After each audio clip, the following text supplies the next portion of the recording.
Yeah, my one's about, similarly about guns and bullets. It's based on a quote by the Director of Diversity at the Arts Council at the time, who was talking about how they like to use the arts to empower young people.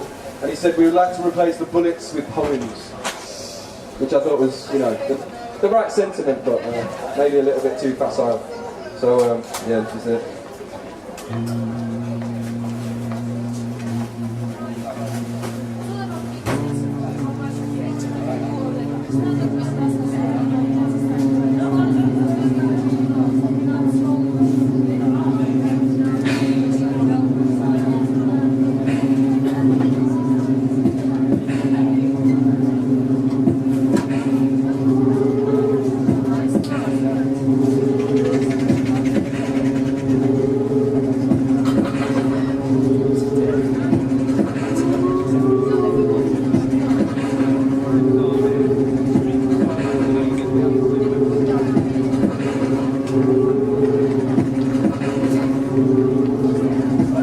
He says, we would like to replace the bullets with poems.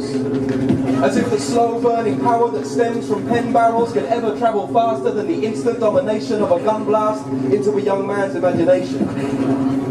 As if we live in a society that values thought over brute force, that resorts to the use of pens instead of lead swords, and spends more on arts than it does on arms. Replace the bullets with poems, so our kids can no longer come to any harm, knocked down in the street by drive-by haikus, but it's blessed because they'll be dressed in poem-proof vests, and when a gang comes to test another's metal, the score will be settled by who can write the best lines of iambic 9mm, shot from the chamber of mouth and throat through the cold steel of a microphone, leaving the other side splayed across carbonics with the explosive force of 14 rounds of sonnets. And at the end of the battle, if poems did replace gaps and caps, would the crowd still show their appreciation by going brah, brah? Oh no, I've lost it now. Press the wrong button. Replace those bullets with poems at home, of course, and we'd have to do the same abroad. Send our forces into combat to defend the free world with magazines of armor-piercing, depleted, uranium-tipped, free verse. Pray they didn't get picked off first by sniper ghazals written in Arabic, or hit by bursts from the muzzles of friendly American pens with language designed to ask questions after, but shoot first. Truth hurts, but dishonesty causes more pain than 12 bore from a sawn-off. So before we start making hollow points about ballistics replaced by linguistics, perhaps we'd be better served by asking why we want to shoot each other down in the first place, metaphorically or literally. Does using violent language make it more or less likely we'll express it physically?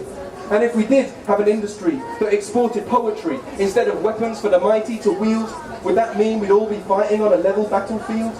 Orwell said guns give claws to the weak, but that's a weak clause in the argument because you're still weak if you're too poor to afford the best armaments. And yet, sometimes maybe armed struggle is the only way to get things done. Would Mandela have succeeded if first he reached for the pen and not the gun?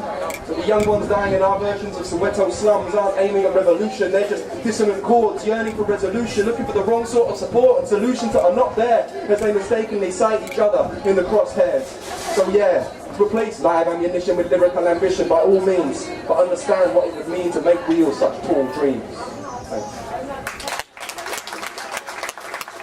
Right, who's up next? Who's going to come up? Oh, right.